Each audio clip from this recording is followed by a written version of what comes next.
This is our Keurig. We've had this for quite some time, and probably at least 2 or 3 before this one.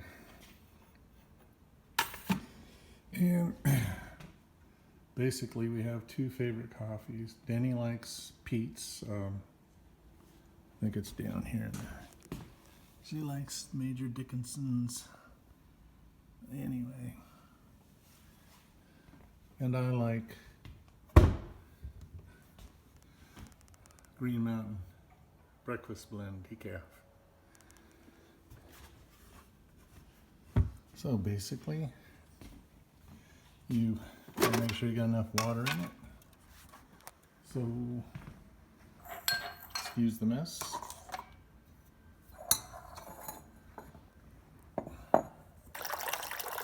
Get whatever amount of water you want to put in it.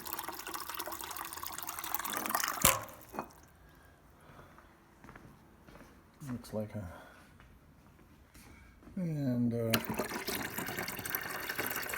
pour it in.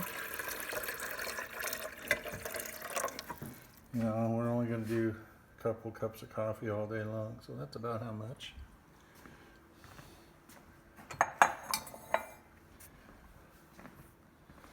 And you can put all kinds of automatic settings from the settings, but we just kind of wing it here.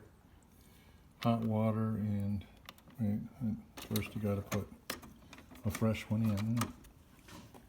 It lets you know about the little flashing blue light if you need to put water in it. So stick it in there, press down.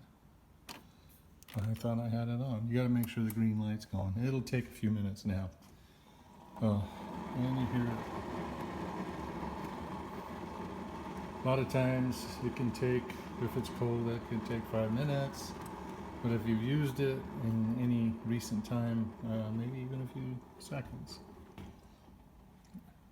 Okay, so that's ready to go. So you can, okay, it flashes again. Hot water and teacup is what I'm using this time. Now, depending on your water situation, how brackish it is, will determine how many times you have to flush it with vinegar. And we haven't had to flush it for a long time. I will make a video on flushing it one of these days soon. I'll show you what I do to flush it. Just using vinegar and water, and that gets the calcium out of it and cleans up the tubes. Okay, that's it. There's my Keurig, and wow, okay. Now you hear the sound? Okay, that's the water heating up, ready for the next cup. When that stops, you can go ahead and turn it off if you don't have another customer lined up. And then you dress up your coffee however you're going to do it. And voila, there is my Keurig coffee. And I figure it cost us about somewhere between 40 and 50 cents per cup.